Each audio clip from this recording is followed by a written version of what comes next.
ఇక్కడ బాప్తిస్మం పొందిన వాళ్ళు ఎవరైతే కనబడుతున్నారో మీ అందరికీ యేసు ప్రభు వెల చెల్లించేశాడు, మిమ్మల్ని విడిపించేశాడు. దేవుని నామానికి మహిమ కలుగు. ఇది అన్యజనాంగానికి అర్థం కావట్లేదు, ఇది లోకానికి అర్థం కావట్లేదు. ఏంటి మీ ఆత్మ సంబంధమైన భాష అంటే భక్తి అనగానే ఆత్మ సంబంధమైంది, భక్తి శరీర సంబంధమైంది కాదు. భక్తి అనగానే హృదయ సంబంధమైంది, ఆత్మ సంబంధమైంది. హృదయంలో నాకు నిశ్చయత ఉంది, హృదయంలో నాకు స్థిరత్వం ఉంది, హృదయంలో నాకంటూ నా ప్రభు మీద విశ్వాసం ఉంది. ఏంటయ్యా మీ విశ్వాసం మీ ప్రభు మీద అంటే, నేను ధైర్యంగా నిలబడి చెప్తాను, నా ప్రభు నన్ను కొన్నాడు. ఏం పెట్టి కొన్నాడు అని అంటే, ప్రపంచమంతా పాపానికి దేన్ని వెలగా నిర్ణయించిందో దాన్నే పెట్టుకొన్నాడు నా ప్రభు నన్ను. ఎందుకంటే ప్రపంచం పాపానికి వెలగా దేన్ని నిర్ణయించింది? నాట్ ఓన్లీ ఇండియా, ప్రపంచం అంతా మీరు చుట్టూ తిరిగి చూడండి. ఎక్కడైతే విశ్వాసం కనబడుతుందో అక్కడ బలులు లేని చరిత్ర నాకు దొరికితే చెప్పండి, నేను మాట్లాడతాను. అప్పుడు మీరు ఆఫ్రికా పోతారా, అమెరికా పోతారా, ఆస్ట్రేలియా పోతారా, ప్రపంచ పురాతన చరిత్రలు తవ్వండి. ఏ చరిత్రలో అయినా ఇండియాతో సహా ఎప్పటికి కనబడుతున్నాయి. చాలా మంది చాలా చోట్ల దేవతలకి దేవుళ్ళకి బలులు ఇస్తుంటారు. బలుల్లో ఏం చిందింపబడుతుంది? రక్తం చిందింపబడుతుంది. ఎందుకు బలిలో రక్తం చిందింపబడుతుంది? రక్తం పాపానికి కట్టిన విలువ. ఇక్కడైనా ప్రపంచం అంతా దీన్ని అనుసరించిందా? మెసొపొటేమియా నాగరికత కాలం నుంచి దీన్ని అనుసరిస్తూ వచ్చారు. మన పూర్వీకులందరూ దీన్ని అనుసరిస్తూ వచ్చారు.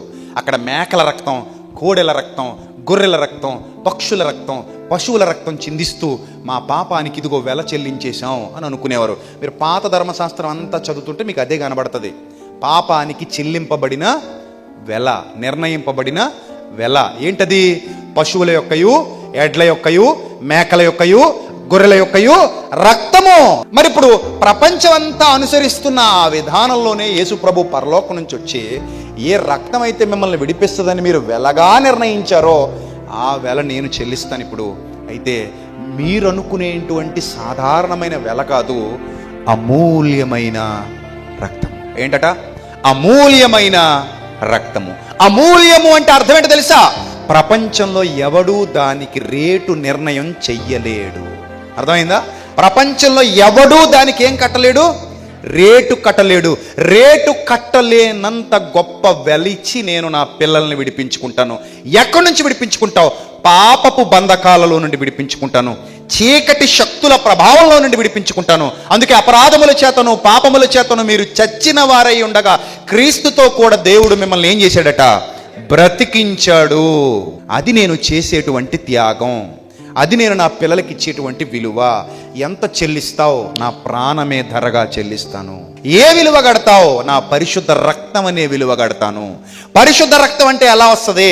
పాపం చేయకుండా బ్రతికితే వస్తుంది. నువ్వు అది చేయగలవా? 30 ఏళ్ల పాటు ఇక్కడే ఉంటా, చేసి చూపిస్తా. అయితే సాతాను వచ్చి నిన్ను పాపంలో పడేయడానికి ట్రై చేస్తాడు. వాడు ఓపిక, ట్రై చేసుకోమను. ఎన్ని సంవత్సరాలు ట్రై చేశాడు? 33.5 ఏళ్ల పాటు వాడు ట్రై చేస్తూనే ఉన్నాడు. కానీ యేసుప్రభువును పడగొట్టగలిగాడా? వాడి తరం కాదు. యేసుప్రభు అపవాదిని జయించారు. ఇప్పుడు ఆయన రక్తం ఏ రక్తం? పాపమునకు అమ్మబడినదా? పాపమునకు అమ్మబడనిదా? అమ్మబడనిది. అందుకే పవిత్రుడు, పరిశుద్ధుడు, నిర్దోషి, నిష్కల్మషుడు, చివర అద్భుతమైన బాంబు లాంటి మాట, పాపులలో చేరక ప్రత్యేకంగా ఈ భూమి మీద 33.5 ఏళ్ల పాటు ఉన్నవాడు. అలాంటి మహనీయుడు నీకు నాకు వెల చెల్లించాడు. నీకు నాకు రేటు కట్టేసి తీసుకొచ్చాడు బయటికి. నా అప్పు కట్టేసి ఏం చేశాడు? బయటికి తీసుకొచ్చేసాడు. ఇప్పుడు నువ్వు ఏమైనట్టట? విడిపించబడ్డావట. నిన్ను నన్ను బయటికి తీసుకొచ్చేసాడు. నువ్వు అమ్మేసుకున్నావు, ఆయన విడిపించేసుకున్నాడు.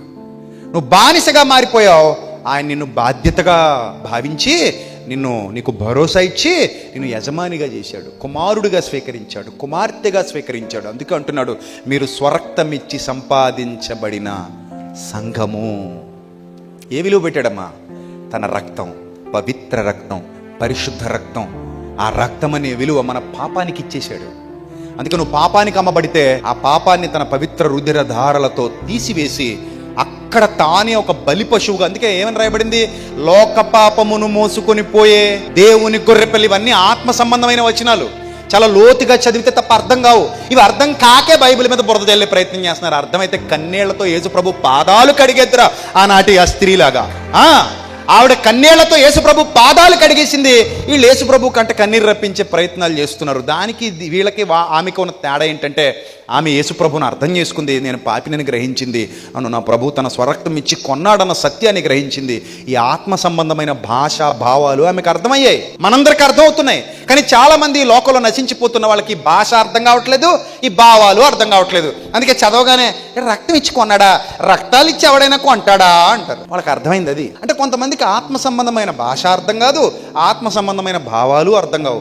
ఆ భావాలు భాష అర్థమైనప్పుడే యేసు ప్రభు యొక్క గొప్పతనం తెలుస్తుంది ప్రియమైన దేవుని ప్రజలు. అందుకే ఇక్కడ రాయబడింది మాట, మీరు విలువ పెట్టి కొనబడ్డారు. విలువ పెట్టి మీకోసం విలువ పెట్టాడు ఆయన. నువ్వేమంటావు అంటే, నా తల మీద రూపాయి పెడితే పావులకు మారనని అంటావు. అది మనకు అలవాటు అయిపోయిన భాష. తల మీద రూపాయి పెడితే ఎంతకు మాటట పావులు. అంత చీప్గా మాడుకుంటాం మనం మన గురించి. కానీ యేసు ప్రభు నిన్ను నన్ను అలా చూడలేదు.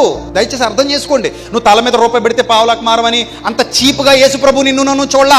యేసు ప్రభు నిన్ను నన్ను చూసినటువంటి కోణం ఎంత గొప్పదంటే, యేసు ప్రభుకు నువ్వు నేను కూడా ఎంత గొప్ప కనబడ్డామంటే, నా రక్తం అనే విలువిచ్చి కొనుక్కునే డైమండ్ నా బిడ్డ అనుకున్నాడు యేసు ప్రభు. ఎంత ప్రేమ లేకపోతే అలాగ అనుకుంటాడు చెప్పి ఒక్కసారి. ప్రభు నాకు అంత విలువ, అవును. మరి నీకు 30 వెండి నాణేలే కదా, అవును. ఈ లోకం నన్నంత చీపుగా చూసింది, నేను అంత చీపుగా ఎందుకు దిగజారానంటే, నువ్వు నాకంత ఘనంగా కనబడ్డావు నా కుమారుడా, నా కుమార్తె. నేను నిన్ను అంత ప్రేమించాను. ఈ లోకం నన్ను ఎంత హీనంగా చూసిందో నేను నిన్ను అంత ప్రేమించాను. ఈ లోకం నన్ను ఎంత తక్కువగా చూసిందో నేను నిన్ను అంత గణపరుస్తున్నాను. నువ్వు అనుకునేంత చీప్ కాదు ఆయన దృష్టిలో. నువ్వు అనుకోవచ్చు, నాకు విలువ లేదు, నాకు విలువ లేదు, నా భర్త నాకు విలువ ఇవ్వడు, నా భార్య నాకు విలువ ఇవ్వదు, నా పిల్లలు నాకు విలువ ఇవ్వరు, నా బంధువులు నాకు విలువ ఇవ్వరు, నా స్నేహితులు నాకు విలువ ఇవ్వరు, నా ఆఫీసులో నాకు విలువ లేదు, నేను ఉద్యోగం చేసే చోట నాకు విలువ లేదు, నేను చదువుకునే చోట నాకు విలువ లేదు. పలు విధాలుగా మాట్లాడుకుంటున్నావేమో నీ గురించి నువ్వు తగ్గించుకొని. లోకంలో ఎక్కడా నీకు విలువ లేకపోవచ్చు నా ప్రియ సహోదరి సహోదరా. ప్రభు నీకు ఇచ్చిన విలువ ముందు వాళ్ళు ఇచ్చే విలువ ఎంత దిగదుడుపు కాదా?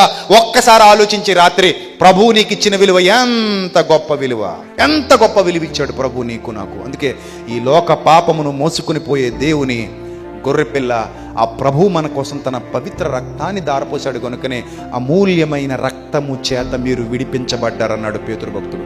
మీరు అమూల్యమైన రక్తము చేత విడిపించబడ్డారు, మీరు కొనబడ్డారు. Yes, this is mine, it is mine, ఇది నాదే అని గర్వంగా చెప్తా ఒక వస్తువు చూపెట్టే. ఈరోజు నన్ను నిన్ను నిలబెట్టి యేసు ప్రభు ఏమంటాడు తెలుసా? ఇది నాది. గతంలో మనల్ని చూపించి సాతాను ఏమడేవాడు తెలుసా? ఇది నాదే అన్నాడు సాతాను.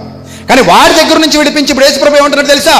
ఇతడు నావాడు, ఇతడు అబ్రహాము కుమారుడే, ఇతడు నావాడు, ఈమె నాది, నా సొత్తు, మీరు నా సొత్తు, మీరు నా సొత్తైన ప్రజలు, దేవుని సొత్తైన ప్రజలు. మీరు చీకటిలో నుండి ఆశ్చర్యకరమైన తన వెలుగులోనికి మిమ్మల్ని పిలిచిన వాని గుణాతిశయములు ప్రచురము చేయు నిమిత్తము ఏర్పరచబడిన వంశము, రాజులైన యాజక సమూహము, దేవుని సొత్తైన ప్రజలునై ఉన్నారు. ఎంత అద్భుతమైన మాట గ్రంథంలో నీ కోసం నా కోసం రాయబడింది.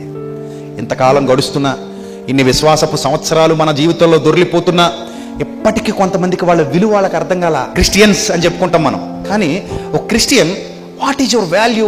ఎప్పుడైనా ఆలోచించావా నీ వాల్యూ ఎంత గొప్పదో? లోకల్లోకి వెళ్ళి క్యాలిక్యులేషన్ చేసుకుంటావు, నా వాల్యూ ఎంతండి? ఎవరి దగ్గరికి వెళ్ళి అడగాలి నీ వాల్యూ ఎంతని? పనికి మాలోళ్ళ దగ్గరికి వెళ్ళి అడిగితే నీ వాల్యూ చెప్పగలరా వాళ్ళు? నీ వాల్యూ ఎంతో నీ ప్రభువుని అడుగు చెప్తాడు.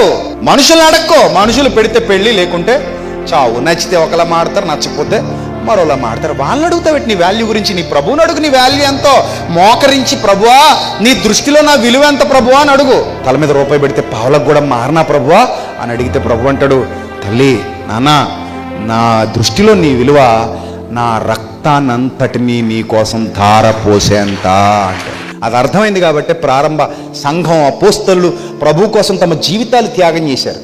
ఇది అర్థమైంది కాబట్టి రాళ్లతో కొట్టబడ్డారు, రంపాలతో కోయబడ్డారు, అడవుల్లో సొరంగాల్లో సంచరించారు, విశ్వాస యాత్రలో పరలోకపు యాత్రికులుగా ముందుకు పోయారు తప్ప వెనక్కి తగ్గలేదు. భూ సంబంధమైన వాటి కోసం వెంపర్లాడలేదు, పైనున్న వాటిని వెతికారా నాటి క్రైస్తవ సమూహం అంతా కూడా. కాబట్టి ఆలోచన చేయండి ప్రియమైన దేవుని పిల్లలారా. దేవుడిని ఆస్తులు చూడలేదు, దేవుణ్ణి అంతస్తులు చూడలేదు, దేవుణ్ణి వెండి బంగారాలు చూడలేదు, దేవుణ్ణి కొలమానాలుగా నీకున్నటువంటి లోక సంబంధమైన స్టేటస్ చూడలేదు. ప్రభువు నీ పాపాన్ని చూశాడు, ఆ పాపపు బానిసత్వాన్ని చూశాడు, ఆ సంఖ్యల నుండి నిన్ను నన్ను విడిపించాలనుకున్నాడు. తన స్వరక్తం ఇచ్చి మనల్ని విడిపించి సంపాదించి మీరు నా సొత్తు అన్నాడు.